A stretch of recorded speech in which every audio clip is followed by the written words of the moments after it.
Básicamente, como bien lo ha dicho David, existe pues una brecha, es cierto, a nivel nacional. Podríamos hablar pues de a qué nos referimos con esta brecha, ¿no? O sea, directamente David ha referido a las, digamos, poblaciones, centros poblados. Recuerden que a nivel nacional tenemos más de 108.000 centros poblados que no tienen conectividad, ¿no? En realidad, pues, yo diría que estamos aproximadamente en una cantidad de 45.000 centros poblados conectados. Hay una gran cantidad de centros poblados desconectados. Sin embargo, la población que vive en esta cantidad de centros poblados es bastante grande. O sea, justamente estos centros poblados no conectados, muchas veces hay centros poblados que incluso a veces tienen 10 habitantes o menos, ¿no? La cantidad pues, de centros poblados con menos de 100 habitantes creo que son más o menos unos 20.000 o 30.000 a nivel nacional. Entonces, es una realidad que se da justamente por esta brecha de infraestructura, ¿no? O sea, la falta de tener una conectividad, por ejemplo, de estaciones de base, de comunicaciones móviles, que son la tecnología por excelencia que ha desplegado, digamos, la presencia de servicios a nivel nacional. Pero también podemos hablar de otros tipos de brechas, ¿no? O sea, la brecha de uso, ¿no? O sea, está la conectividad ahí, pero la gente no tiene, digamos, la capacidad de acceder a ellos, la brecha de acceso también, ¿no? Ya sea por temas de asequibilidad, por temas de educación, ¿no? De repente está el servicio, puede pagarlo, pero no lo conoce. Afortunadamente este caso está disminuyendo cada vez más y de repente nos podemos ir concentrando en estos temas, ¿no? Primero, justamente lo que les estoy mostrando acá es lo que se requeriría de cantidad de estaciones de base a nivel nacional para cubrir justamente la demanda de conectividad. OCIPTEL emitió pues un documento de trabajo donde calculó justamente el crecimiento que se iba a dar de la demanda de conectividad de los usuarios hacia el 2025, ¿no? Entonces, es justamente lo que vemos en la lámina, esas líneas en rojo, ¿no? Para el 2025 deberíamos tener más de 60.000 estaciones de base celulares para captar justamente la demanda, ¿no? Tanto en nuevas personas que se conectan a las redes, ya no solamente personas, sabemos que el Internet de las cosas también va a mover mucho tráfico, pero sobre todo al incremento de demanda de cada una de estas personas. Entonces, ¿cómo estamos? Justamente la línea en azul nos va diciendo cómo ha ido aumentando la instalación de estaciones de base celulares. Y ya vemos pues justamente que en el año 2021-2022, que cruza justamente con lo que el estudio había pronosticado, ya tenemos un déficit, ¿no? El 2021 teníamos 25.000 estaciones de base, deberíamos haber tenido 30.000. Y el 2022 tenemos 26.000 y deberíamos haber tenido 34.000. ¿Esto en qué se manifiesta? En que lamentablemente pues parte de esa demanda no está siendo adecuadamente atendida, ¿no? Incluso en las zonas donde hay conectividad. Y esto pues justamente redunda, por ejemplo, en una congestión de las redes, en horas pico, en lentitud y en general pues en una percepción de mala calidad de las redes, ¿no? Lo que vemos abajo justamente es ese desagregado por estaciones base por operador, ¿no? Y otro tema importante, ¿no? ¿Cómo conectamos estas estaciones base con el resto del país? En lugares como las ciudades, pues la conexión preferida de estas estaciones base por la cantidad de información que manejan son las conexiones de fibra óptica, ¿no? Evidentemente. La fibra óptica no llega a todo el país, aunque en los últimos años hemos tenido avances significativos. De hecho, en el Perú tenemos actualmente, según también un estudio disponible OCIPTEL del 2020, más de 70.000 kilómetros de fibra óptica, ¿no? De los cuales 13.500 son la red dorsal nacional de fibra óptica y los proyectos de las redes regionales más de 30.000. Son esfuerzos justamente en los que el Estado ha participado para proveer esta conectividad. Evidentemente, nuevamente, el despliegue de esta red de fibra óptica depende mucho de las infraestructuras de soporte, ¿no? Ya sea caminos, sea redes eléctricas, y estos pues lamentablemente no llegan a todo el país, ¿no? Entonces, muchas estaciones de base que no están cerca del alcance de un lugar donde llegue la fibra óptica, se va a conectar principalmente actualmente vía satelital. Y el recurso satelital, como lo sabemos, pues es costoso y escaso. Y nuevamente eso representa también para los pobladores que viven en estas zonas que el servicio que se brinde probablemente no sea el óptimo si lo queremos comparar con las ciudades. Evidentemente hay todo un debate, ¿no? A veces qué es mejor, o que no tengan nada o que tengan un servicio que no es el óptimo que tenemos en las ciudades. El despliegue también justamente nos ha mostrado que esto se da por tecnologías, ¿no? A nivel nacional hemos tenido un gran despliegue de tecnologías móviles 2G que permiten básicamente solamente voz, menos 3G y mucho menos 4G, ¿no? El 5G en realidad ahorita es totalmente incipiente incluso en las ciudades grandes, ¿no? Entonces, el reto para los siguientes años es incrementar justamente las conexiones tanto a nivel de 3G, pero preferente evidentemente a nivel de 4G, ¿no? La situación la conocemos porque es pública, de que hay una gran brecha de conectividad, una gran falta y un atraso muy grande en el país en el despliegue de redes y de infraestructura de telecomunicaciones en general, ¿no?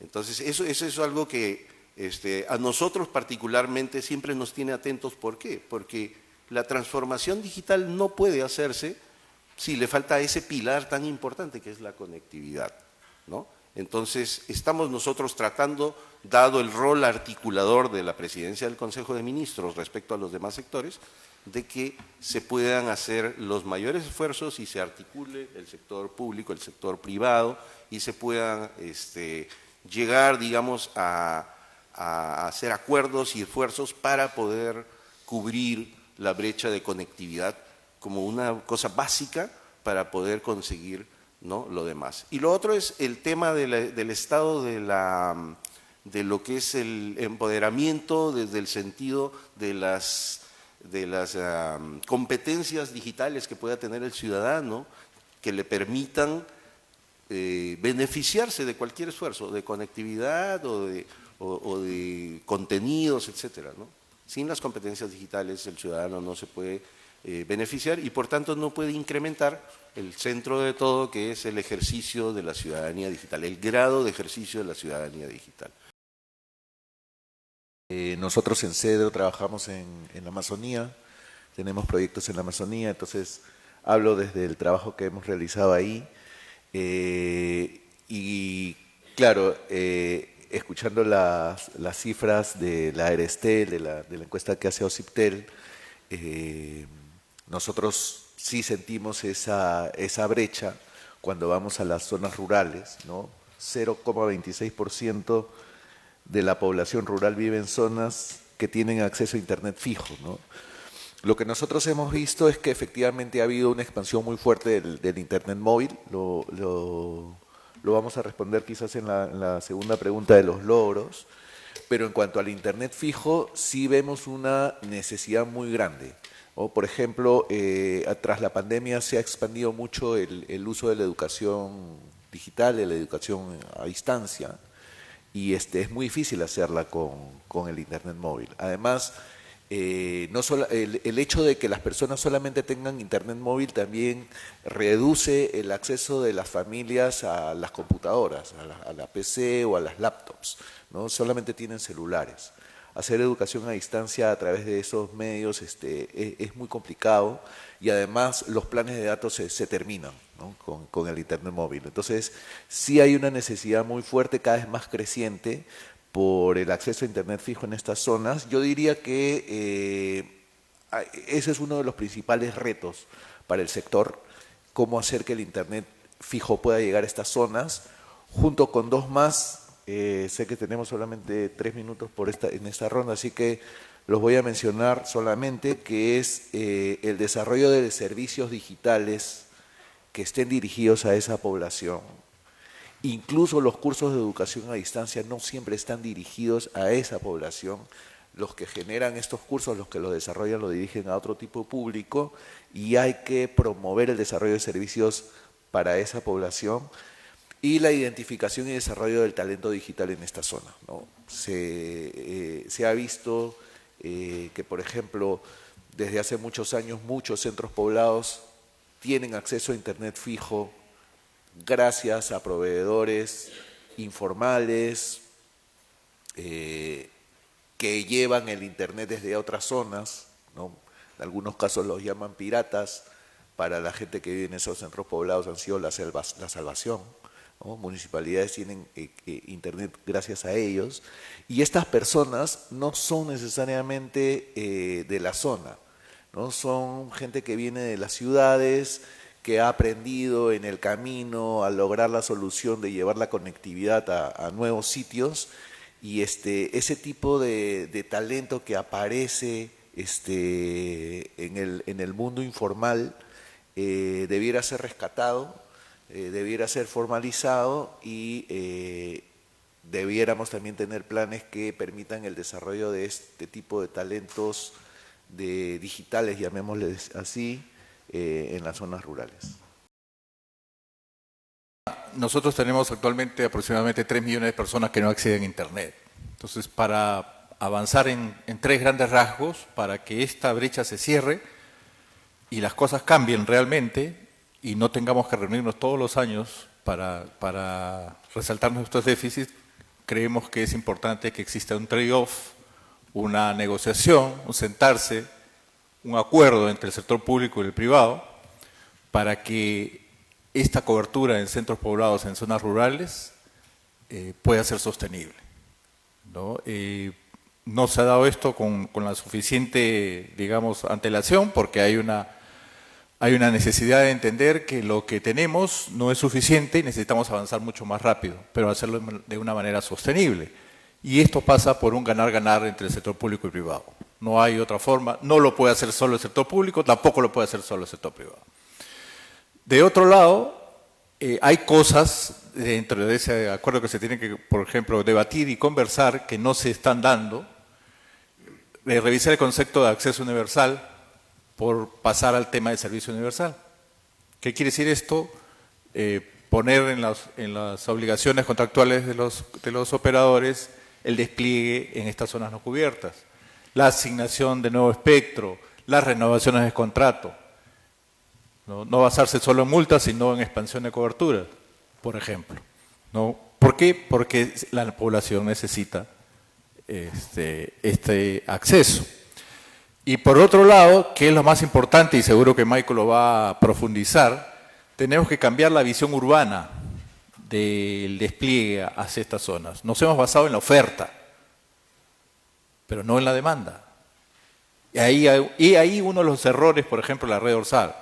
Uno de los errores. Y esto se tiene que ver de una forma, o tener un enfoque interdisciplinario. No es un problema de tecnología. La tecnología existe hace mucho tiempo y está disponible. El problema es cómo hacemos sostenible, cómo hacemos que estas personas tengan una aprehensión de la tecnología y que identifiquen lo que ellos necesitan para que no se reproduzcan lo que pasa en esas zonas en algunos casos de aislamiento o de escasez de recursos, porque no pueden, por ejemplo, pagar un acceso una familia que tiene un ingreso promedio de la remuneración mínima vital, un acceso de banda ancha. ¿Cómo cerramos esa brecha? Y luego, a través de las experiencias de los telecentros que ha hecho, por ejemplo, el INICTEL o los que está haciendo el MTC, ¿cómo hacemos que las personas identifiquen sus propios intereses, no de lo que solamente se les puede brindar a través de una capacitación en competencias y habilidades digitales, sino en las necesidades que ellos puedan tener, por ejemplo, entre otras cosas, en salud, en educación, en agricultura? Entonces ahí necesitamos que el ecosistema funcione. El ecosistema no está funcionando. ¿Y a qué me refiero? A todos los aspectos en los que se desarrolla una persona humana. Entonces, no estamos entendiendo la diversidad cultural que existe en estas zonas. No es lo mismo hacer un proyecto en Cusco, que en Madre de Dios, que en la selva. No es lo mismo. Y lo seguimos pensando igual.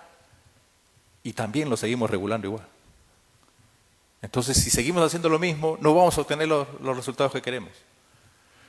Y reitero, no es un problema de tecnología, no es un problema de satélite, no es un problema de microondas, no es un problema de fibra. Esas son el medio. No confundamos el medio con la finalidad. Y que tengan conectividad estas 3 millones de personas y que los peruanos dejemos de usar Internet de forma recreativa para pasar a un Internet con uso productivo, es un tema de sobrevivencia después de la pandemia. Señores, la desigualdad no solamente es la pobreza monetaria. La desigualdad se basa en la incapacidad que tenemos de generar oportunidades para mejorar la calidad de vida de los peruanos. La prioridad debe ser para nuestro país incrementar el acceso a Internet, pero no solamente eso, sino trabajar desde el lado de la demanda para que tengamos un uso real, productivo, especialmente en zonas rurales, porque de eso depende la sobrevivencia de estas zonas. Quisiera detenerme en 2 o 3 conceptos, ¿no? Lo primero es, y ya que Juan Pacheco nos invitó a que siempre centremos toda esta discusión no en la infraestructura, no en la tecnología, sino en las personas, ¿no? Lo primero es la característica tan reconocida por todos nosotros los peruanos respecto a la dispersión demográfica. Que para ilustrarla, para ponerla en números, podemos decir que sabemos muy bien que la población en el país está en el orden de 33 millones de personas, que vivimos en 108.000 centros poblados, y eso se desdobla en 27 millones de personas en el ámbito urbano y 6 millones de personas, la diferencia, en el ámbito rural, pero con la característica de que los 27 millones de peruanos en el ámbito urbano residimos en 4.000 centros poblados.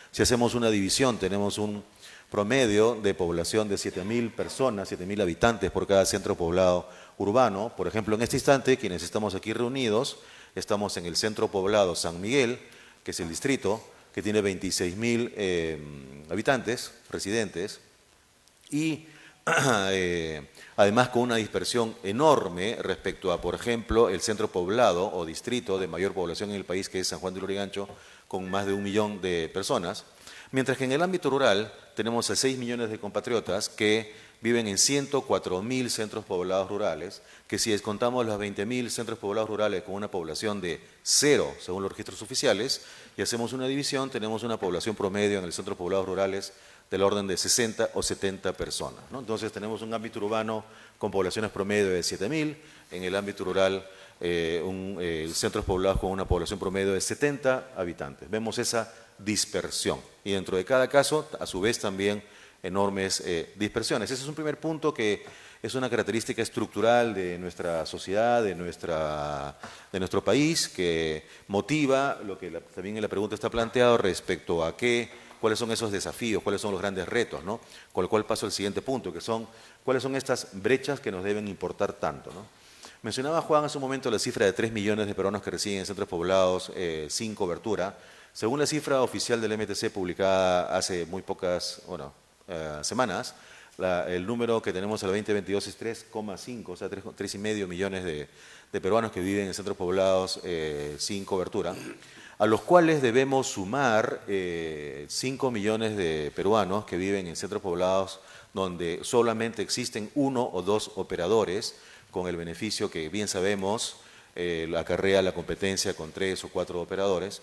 Y estos 5 tenemos 3 millones de peruanos que residen en centros poblados donde solamente existe la tecnología 2G y 3G, que en el mundo actual sabemos que no es suficiente porque todos debemos tener un acceso a Internet lo más apropiado para nuestros usos en la vida cotidiana. De manera que en el agregado, si sumamos sin cobertura y la diferencia que he mencionado, ya sea por brecha competitiva o brecha tecnológica, tenemos alrededor de 8,5 o 9 millones de peruanos sin suficiente cobertura, vamos a decirlo así, ¿no? Entonces, y el tercer punto ya para ir concluyendo, es también lo que mencionaba Juan, no se trata solo de un tema de oferta, sino un tema de demanda, es decir, lo que podemos calificar como alfabetización digital, ciudadanía digital, como prefiramos denominarla, y ahí tenemos una cifra de 8 millones de peruanos que no usan Internet, con el agravante de que también, según cifras al año pasado, el 2022, tenemos que por primera vez, desde que existen registros estadísticos oficiales, el número de usuarios de Internet en el Perú no ha crecido, ha dejado de crecer. Eso es gravísimo. Y más aún porque tenemos que 1 millón de niños y adolescentes en edad escolar, 1 millón de niños y adolescentes en edad escolar han dejado de usar Internet.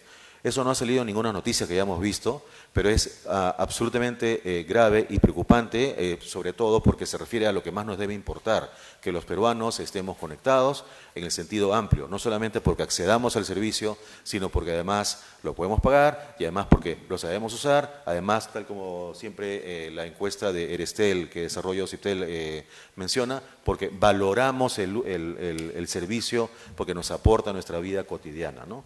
Y para terminar, como decía Juan también, hay muchísimo uso para actividades de esparcimiento, mientras que actividades un poco más de mayor valor ciudadano, ya sea de economía digital como banca digital, comercio electrónico o también trámites de gobierno digital, que ya sobre el cual Martín seguramente nos mencionará en un rato, el nivel de uso del Internet es todavía bastante bajo. De manera que con eso quedaría, tenemos una premisa de una dispersión demográfica que lo complica todo, luego una brecha de conectividad, ya sea por cobertura, ya sea por tecnología, ya sea por competencia, y una brecha ciudadana, llamémosle así, donde tenemos mucho por trabajar para mejorar el uso del Internet en los ciudadanos, lo cual, y con esto cierro, llegamos al concepto de articulación que mencionó Juan, público-privado y también dentro del público a nivel intersectorial. Por ejemplo, la Secretaría de Gobierno de Transformación Digital, que tiene la Rectoría de Ciudadanía Digital, con el cual tiene una labor inmensa profesorial, con el ente rector de las políticas públicas en conectividad digital, que es el MTC.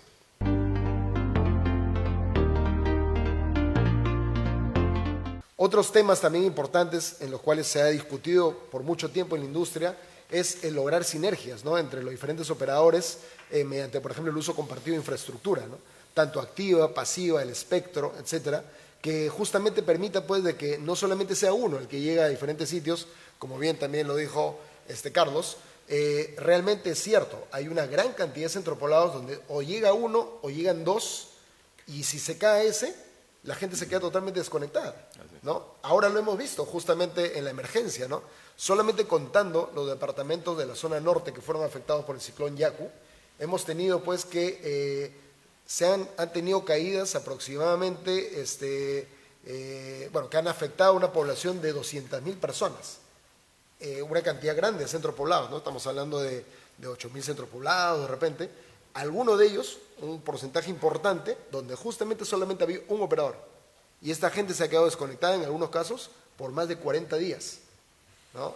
Tanto así el Ministerio incluso ha tenido que intervenir, creo que está viendo la forma de llevar servicios satelitales momentáneos a estas zonas. Entonces sí, realmente, a veces el llegar, pero el llegar de una forma sostenible, como también lo mencionó Juan, es muy importante, ¿no?, de que esta sostenibilidad se dé a lo largo del tiempo. A veces también se llega, pero se llega con una capacidad tan baja que el servicio genera mucha expectativa, pero en realidad no cumple realmente con esta expectativa y hay pues mucha queja de la población. Tenemos también, por ejemplo, que las interrupciones de los servicios eléctricos, que finalmente son los que proveen el funcionamiento pues, a los servicios móviles, tienen interrupciones altísimas a nivel nacional.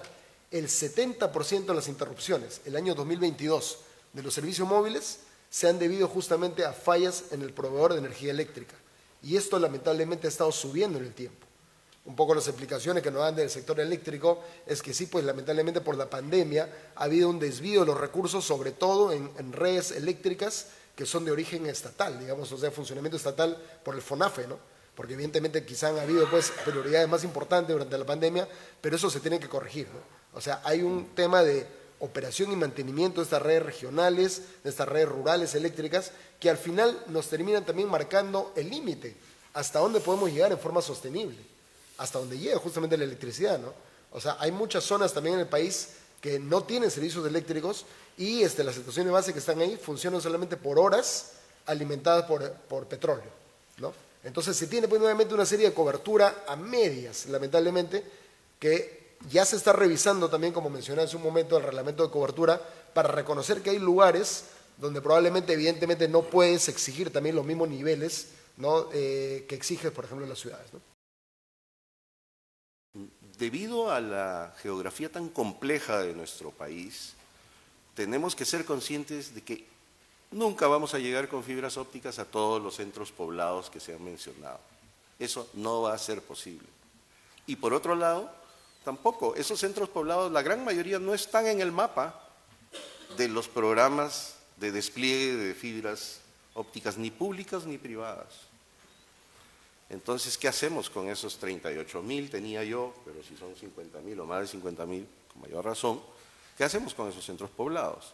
Entonces, sabemos que en todo el mundo este tema se ha solucionado con tecnologías satelitales. Y no podemos limitarnos a decir las tecnologías satelitales son muy caras y entonces las dejamos de lado, no las podemos considerar, sobre todo desde el punto de vista del Estado, no podemos decir eso. Al contrario, tenemos que tener una visión y también tenemos que tener una propuesta. Afortunadamente, el tema de articulación con el sector privado es algo que en el Perú ha crecido muchísimo. Y nosotros en particular tenemos una buenísima experiencia en ese sentido que ha venido y que se activó y que se demostró en la pandemia. En particular, nosotros, la Secretaría y la PCM ha tenido una muy buena respuesta del sector privado, de las operadoras de telecomunicaciones, de las empresas de software, de las empresas de nube, etcétera, de servicios en la nube, y que ha dado pues muy buenos resultados. Entonces, les puedo comentar, primero, que hay 2 grupos empresariales peruanos que ya han decidido invertir en segmentos satelitales, en poner a disposición y en traer a tener para el Perú segmentos satelitales. Decisiones.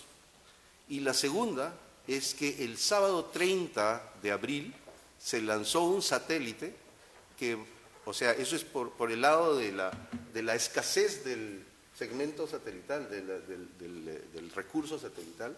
El 30 de abril se lanzó un satélite que va a dar servicios a Sudamérica principalmente, y es un Very High Throughput Satellite, que tiene unas grandes capacidades, por ejemplo, de generar spot beams que permiten tener grandes capacidades también de ancho de banda en un solo lugar, lo cual no se podía, no era tan, digamos, tan fácil de conseguir con satélites. Entonces, 30 de abril se lanza un satélite donde un grupo empresarial peruano ha puesto una buena cantidad de dinero y que a partir de ahora va a estar a disposición. ¿Cómo no vamos a mirar eso con agrado y sobre todo con la mayor intención de articular esfuerzos? Un logro que todos reconocemos es que ha habido una expansión de los servicios de Internet móvil muy fuerte, también en las zonas rurales, ¿no? Eso sí se ha dado. En el caso, en las zonas donde nosotros hemos trabajado, hemos visto que ha funcionado muy bien esta normativa del operador de infraestructura móvil rural. No sé si todos lo conocen, pero una empresa, no necesariamente un gran operador de telecomunicaciones, puede poner infraestructura en la zona rural, torres, antenas, la infraestructura que pueda poner, y usa esa infraestructura para operar los servicios de los operadores principales, Telefónica, Claro, Entel, etcétera, ¿no? Pero lo que se dio en el Perú es que a partir de esa normativa, una empresa más grande, en este caso Internet para Todos, empezó a dar, utilizando esa normativa, servicios de conectividad con infraestructura compartida, como estamos haciendo Carlos y yo con el micrófono, para varios operadores. Es decir, pone una torre, pone los servicios de Internet móvil, y esos servicios pueden ser de Movistar, de Claro o de Entel. Tienen convenio con esas 3 empresas. Funciona desde nuestro punto de vista. Nosotros estamos en el campo.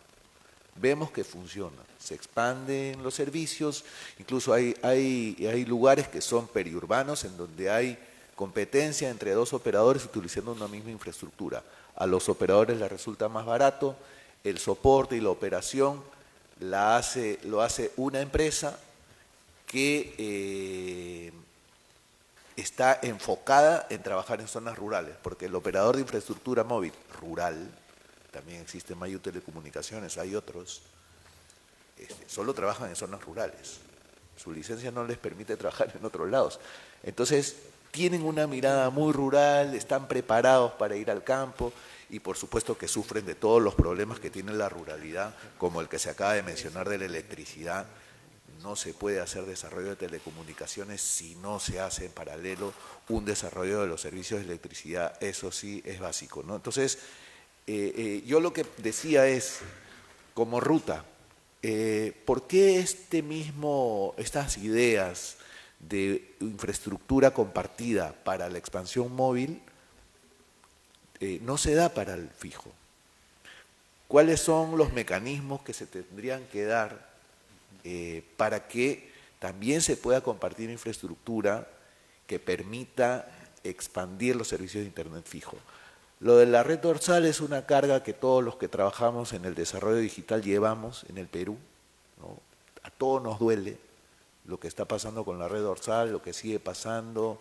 Todos tenemos esperanzas y frustraciones respecto de eso, Pero poniendo eso aparte, al margen, digamos, ¿cuáles son los mecanismos que podríamos nosotros generar para que haya infraestructura compartida y unión de esfuerzos para que los servicios de Internet fijo puedan llegar y sean una preocupación y sean un reto y que el próximo año no sigamos con 0.26% de la población rural que vive en zonas en donde hay, que es un dato muy, muy duro, muy fuerte? Y lo otro, ya para terminar, nosotros hemos tenido muy buenas experiencias trabajando con las municipalidades distritales, ¿no? Creo que son un actor clave y que no están metidos en el tema de las telecomunicaciones, hay que meterlos, ¿no? No ven que ellos pueden hacer proyectos de desarrollo de infraestructura de telecomunicaciones, ¿no? Otras cosas sí ven, caminos, incluso proyectos de emprendimientos, saneamiento, entienden perfectamente eso y generan proyectos alrededor de esos temas, pero telecomunicaciones no, y sí pueden invertir en telecomunicaciones. En el caso de Cedro, nosotros hemos promovido la implementación de una red de 42 telecentros que funcionan desde hace 10 años, la gran mayoría de ellos, y que están funcionando gracias a las municipalidades distritales de varios distritos rurales en la Amazonía peruana, ¿no? Y así como eso, también se da el caso de municipalidades que ponen torres para que las empresas puedan poner ahí sus equipos.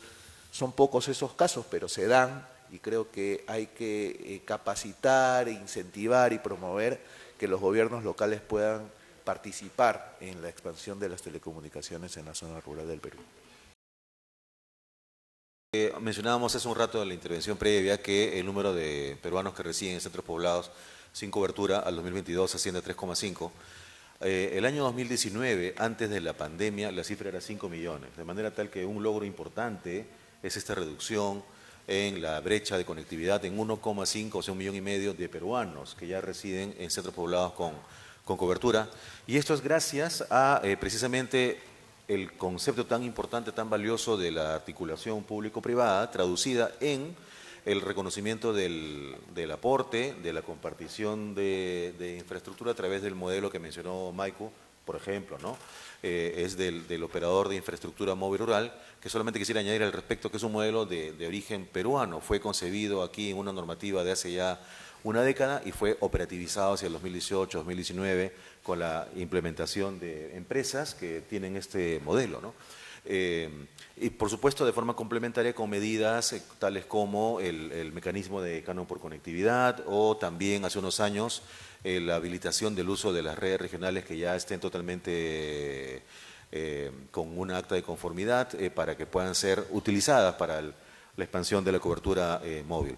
Eso es respecto al logro. Respecto a la agenda, lo que diríamos es, primero, que saludamos el documento trabajado por la gestión actual del MTC en el Viceministerio de Comunicaciones, llamado el documento Innovar para Conectar, que plantea una serie de medidas, ¿no? Entre ellas, precisamente, la ampliación de este mecanismo del canon por conectividad, la promoción de la compartición de infraestructura activa, sea con o sin espectro radioeléctrico, la próxima implementación de una burbuja regulatoria con énfasis en el ámbito rural, medidas que ya a su vez también ya se van traduciendo en proyectos de norma que van siendo publicadas, pero de manera complementaria, un par de medidas concretas, una de impacto sumamente inmediato y otra de más largo aliento.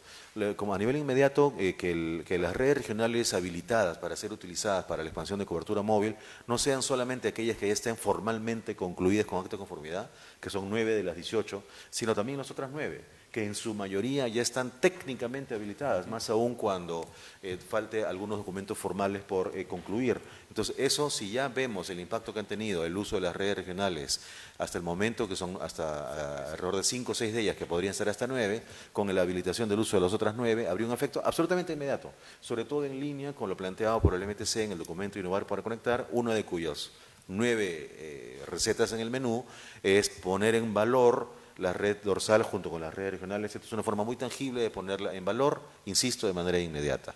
Y además, mediano plazo, a más largo aliento, con esto cierro, ¿no? Han mencionado varios de los colegas en el panel la importancia de articular la relación entre el sector de telecomunicaciones y el sector de electricidad. Yo preguntaría, por ejemplo, a lo largo de la historia de los últimos 30 años desde que existen cada una de estas entidades, ¿cuánto ha habido de articulación entre Pronatel y el Fondo de Electrificación Rural, por ejemplo? ¿Cuánto? ¿No? De hecho, preguntaría, ¿las personas entre sí que están en cada lado se conocen entre sí? ¿No? Entonces, de hecho, incluso hemos llegado a una situación que podría ser hasta irónica, de que muchas veces el criterio de decisión para que Pronatel elija un centro poblado para ver si está o no en los esquemas de subsidios es si cuenta o no con electricidad. Si no cuenta con electricidad, lo descarta. Cuando la realidad, pensando en el ciudadano, es exactamente al revés, ¿no? Trabajemos juntos para que tenga electricidad y telecom. Entonces, ¿por qué no pensar en alguna forma de articulación estrecha entre ambos sectores, dado que ambos tienen fondos de acceso universal, para que aceleremos el proceso de reducción de la brecha de conectividad digital?